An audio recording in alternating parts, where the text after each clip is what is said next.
2K has officially ruined new locker codes, the token market, the collector level, and so much more. And if you're like me and you want to see all that stuff be bigger and better for 2K24, then like the video right now. And also let me know down below in the comments what else 2K has ruined this year. And let's get right into it. So in this video right here, we're actually going to be throwing it back. And no, not like that. This ain't the hub. We're going to be talking about a lot of stuff. And the first thing that I do want to cover is going to be the collector level, guys. Because take a look at this right here, okay? If you end up collecting all these players, which by the way, this year it was only players, and so coaches and other stuff like that doesn't count. You know, you got Invincible Dominique Wilkins, you got MT, you got tokens, and the final reward for collecting all the players is actually endgame Rashard Lewis, who by the way is trash. We have an endgame Kevin Durant, and they're basically the same card because 2K also ended up ruining endgames this year. And so 2K right now not only made it a trash player, but also, guys, it's not even available right now, and it's already August. 2K24 is coming out next month. We're getting a new season in less than a week, and 2K ended up releasing these guaranteed sewer packs with Dark Matters, and so they're not even adding new players right now, which means that nobody has been able to get Rashard Lewis. And this is so sad too, because I hate seeing this. If you guys remember back in 2K19, I told you we're gonna throw it back. I ended up getting Galaxy Oppo Giannis, bro. This is one of the best things I have ever unlocked in my team, one of my best moments and everything. If you were there, you know exactly what I'm talking about. And you can even see right here this throwback video where I ended up unlocking Galaxy Oppo Giannis, who by the way my girlfriend ended up helping me get,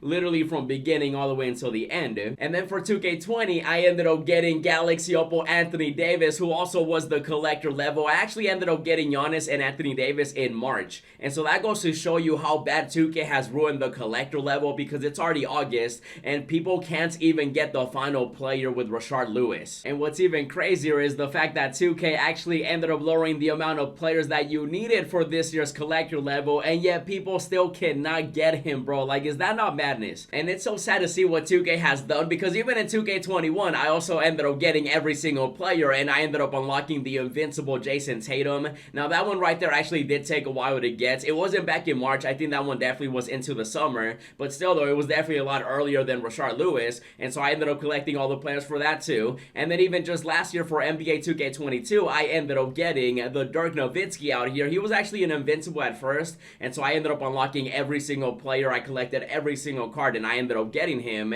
And then eventually 2K made him an endgame, and that was actually a big fat W too. And so you can see I've been collecting players since I took 2K seriously back in 2K19. I got Galaxy Oppo Giannis, I got Anthony Davis, I got Tatum, I got Dirk, and then this year, guys, I mean, look at it. I'm not even close to getting him, because there's no reason. Like, I don't want this trash. Like, 2K has completely ruined the collector level, and if I really wanted Rashard Lewis, I mean, I already have endgame Kevin Durant in my collection. You can see him right there, so I don't even need to do that. Why would I waste my time trying to collect every player if I already have a 6'10 endgame shooting guard slash small forward in Kevin Durant? You know what I mean? And let's keep it going, because now we got to talk about the token market. Oh my goodness, guys, the token market is just so depressing, sad, and it's a joke at this point. Like, I feel like 2K might just end up getting rid of the token market at this point. You got people with so many tokens and they have nothing to use them on, and yet in previous years we used to have such good players. I mean, take a look at this screenshot right here. 2K would literally release Galaxy Opals, and by the way, Galaxy Opals back then were like Dark Matters, Endgames, and Invincibles, and so keep that in mind, okay? You're probably like, a Galaxy Opal, those are, you know, just Opals. No, but back then those were literally the maxed out cards and everything. And even back in 2K19, they literally started off with a Galaxy Opal Will Chamberlain. Like, look at that right there, bro. Nowadays we literally have a Ruby Will Chamberlain in 2K23. That's just so sad, 2K. What have you done to the token market? We used to even get free packs. Take a look at this right here. You would actually be able to make MT by getting these packs, buying them, and just quick selling anything you got. And yet this year, we don't even have anything like that. They're literally charging 1,000 tokens for these packs right here that aren't even up to date. Like, these packs literally came out so long ago, and 2K is like, hey, 1,000 tokens for flash forward, alternate reality, and high res. Like, really? Like, who's gonna buy that? No one's gonna buy that. And it's so crazy seeing these screenshots right here, bro. I mean, even back in 2K20, we had all these players. We had a Galaxy Oppo Bobo, who basically would be like an endgame Bobo at this point. We had, you know, Galaxy Oppo Mo Bamba, Richard Jefferson, John Collins, JJJ out here, Gilbert Arenas. We also had Batum out here. And 2K would actually consistently update the token market with new players. These were exclusive players that you would only be able to get in the token market. We also had a Galaxy Oppo Allen Iverson. And how many of you guys remember this update right here where 2K ended up adding the 99 everything Kobe Bean Bryants, the Michael Jordan, and the LeBron James into the token markets? These were literally the end games back in the day, and you would actually be able to use your tokens and you were able to get them, as well as other players like Galaxy Opal, Vince Carter. You were actually able to get players that you wanted in the token markets. And obviously 2K did try to do something different with the token market this year, but I think they might just have to go back to giving us, you know, tiers. For example, we had the Galaxy Opal market, we had the Pink Diamond market, the Diamond market, and so on. And speaking of stuff that I'm hoping happens for 2K24, can we bring back locker codes? Like seriously, nowadays your locker code includes a community poll and that's it. You get a token.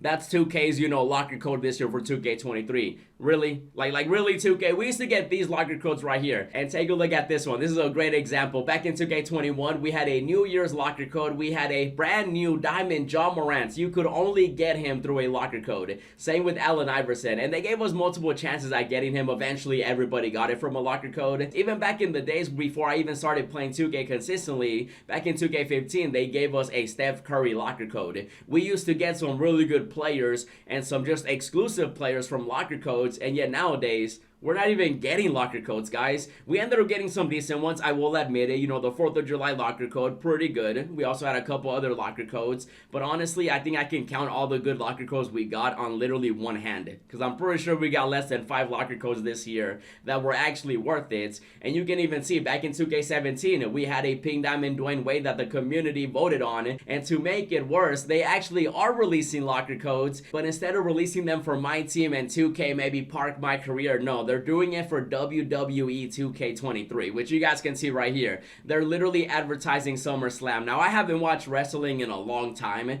You know, I used to love it back with like Rey Mysterio, even though I'm pretty sure he's still wrestling and stuff like that. But regardless, though, you can see they dropped a locker code. Literally, you can redeem this all the way until August 9th. So they literally just dropped this locker code. And so 2K is willing to drop locker codes for other games, but they can't do it for MyTeam. Like, really? Like really? Like, that just sounds insane to me. And I don't know if you guys noticed, but there's so many players that didn't get a brand new card in MyTeam. For example, maybe give us a locker code for an invincible Kyrie Irving. Maybe give us a locker code for an endgame Carmelo Anthony. Maybe give us just anything. Like, seriously, bro, there's so many players that have not gotten any love this year. And even my boy Lillard didn't get a good card. And 2K could have just easily given us a free locker code for these players way before they started releasing these demigods, you know, these 7-6 players. Like, bro, Taco Fall has a better card than Carmelo Anthony and Kyrie Irving. And I'm sure that you guys would agree that 2K can definitely do a better job. And I'm really hoping that by making this video, maybe for the new season, maybe for 2K24, we can go back to seeing this greatness. And we'll see what happens. I'll be reading all the comments too, because I want to hear from you guys. And if you do want to see more, definitely check out my new God Squad. Check out the squad builder I did. And as always, thanks for watching, and I'll see you in the next video.